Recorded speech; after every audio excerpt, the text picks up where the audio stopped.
Salut à tous et à toutes, c'est Yorisama. En ce moment sort la boîte Duel Academy qui marque l'arrivée des cartes de GX dans le format Speed Duel physique. J'ai accompagné avec Draco77 notre ami Gigi sur sa chaîne pour vous la présenter. Je vous mets la vidéo dans les fiches, si vous voulez la voir, je vous la recommande. De mon côté, j'ai décidé de faire une mise à jour de mon tuto sur ce style de jeu, la première version étant sortie à l'époque du tout début du Speed Duel en physique, c'est-à-dire janvier 2019, et depuis plusieurs choses ont changé. En tout cas, si la vidéo vous plaît, n'hésitez pas à la liker, la partager et commenter pour me donner votre avis. Mais il faut peut-être commencer par qu'est-ce que le Speed Duel et surtout avec quoi il ne faut pas le confondre. A l'origine, c'était un format créé pour le système Duel Terminal avec des règles un poil différentes. Il a ensuite été utilisé dans plusieurs jeux vidéo, dont Yu-Gi-Oh! Duel Links qui a connu le succès sur mobile et PC. Ils ont ensuite été montrés dans la série Yu-Gi-Oh! Vrains que j'ai présenté il y a peu sur la chaîne, là aussi je vous invite à aller voir ma vidéo. Mais surtout, il ne faut pas confondre ce format avec le Rush Duel, qui est un format créé en 2020 et uniquement disponible à l'heure actuelle dans quelques pays d'Asie. C'est le jeu qui est utilisé dans les plus récents animés, Sevens et bientôt Go Rush. Il utilise aussi 3 zones au lieu de 5, mais il y a énormément de règles qui sont très différentes, très simplifiées, et surtout ce ne sont pas du tout les mêmes cartes que vous pouvez le voir. Si vous voulez y jouer, on a un jeu en Occident qui est sorti sur Switch, Dawn of the Battle Royale.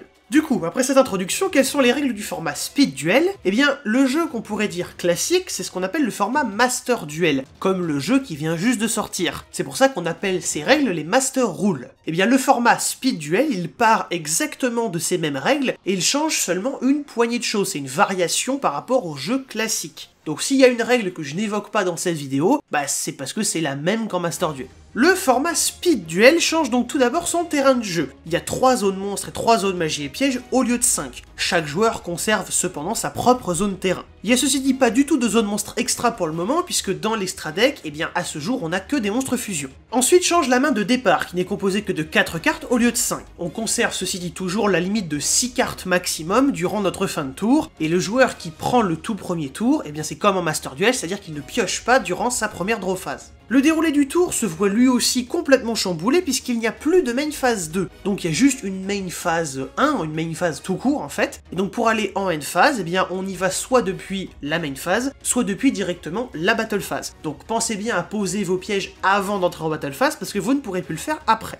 Chaque joueur commence aussi avec 4000 points de vie au lieu de 8000, toujours dans l'optique de raccourcir les parties. Dans la même logique, le main deck est composé d'entre 20 et 30 cartes maximum et l'extra deck de 0 à 6 cartes, et sont donc drastiquement réduits. L'extra deck au tout début c'était 5 cartes maximum, mais c'est passé à 6 il y a un certain temps. La même chose vaut pour le side deck qui fonctionne comme en Master Duel, donc là non plus je vais pas trop m'étaler. Il contient de 0 à 6 cartes, mais c'est la carte compétence qui va avoir un comportement un petit peu particulier dans certains scénarios relativement improbables, mais quand même, et justement on y vient. Ces cartes compétences sont des cartes exclusives au Speed Duel. Elles reprennent leur principe de Duel Links. Durant un duel, chaque joueur peut avoir une unique carte compétence à côté de lui, qui sera placée face verso, en général à côté plutôt de la zone terrain et de l'extra deck. Au dos de chacune d'elles, on peut voir un personnage et une instruction sur ce qu'il faut faire pour utiliser la carte. Certaines vont devoir être utilisées dès le début du duel, donc ça va être directement indiqué, et d'autres ça va être à un moment précis durant le duel, plus ou moins précis d'ailleurs, et donc ça va simplement vous dire de la retourner quand vous voulez l'utiliser. De l'autre côté de ces cartes, on voit le nom de la compétence et son effet. Par conséquent, au tout début du duel, vous voyez quel personnage a votre adversaire, mais vous ne voyez pas quelle compétence précise il joue.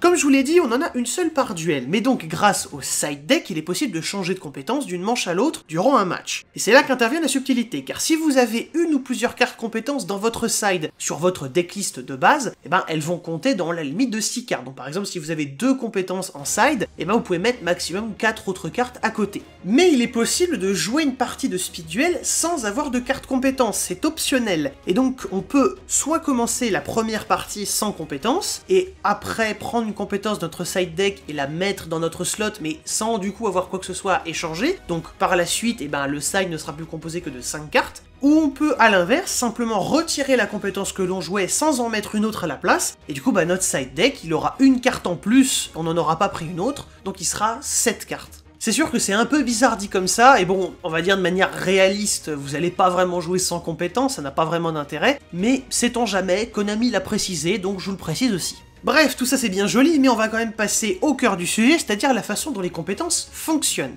Vous l'aurez donc compris, certaines sont dès le début du duel à retourner, tandis que d'autres on va attendre un moment précis. Et si une compétence justement n'a aucun timing d'activation particulier, alors elle est uniquement utilisable durant votre main phase, dans un game state qu'on dit ouvert, c'est-à-dire quand il n'y a aucune chaîne qui est en train d'être construite ou résolue. Notez également qu'une compétence n'est utilisable qu'une seule fois par duel, sauf si elle précise autre chose, ou alors qu'elle se remet face verso elle-même. Si je prends racler, une des toutes premières compétences, eh bien rien n'est indiqué, donc je ne peux l'utiliser qu'une seule fois par duel. Mais avec les compétences plus récentes telles que piège infini, c'est précisé explicitement. En effet, les premières compétences manquaient pas mal de clarté, et ainsi désormais les une fois par duel, ou autres, sont normalement indiquées en toutes lettres, si tout va bien. C'est plus censé être une règle implicite, même si bon, selon moi les compétences n'ont pas encore atteint un stade où elles sont super bien rédigées, il y a encore du progrès à faire. On en retrouve donc qui sont utilisables une seule fois par tour, et même certaines qui vont combiner des restrictions. Par exemple, Transcendance du Cristal, dont vous ne pouvez vous servir que 2 fois par duel, mais une fois par tour. Donc ça veut dire, en gros, pas 2 fois dans un même tour.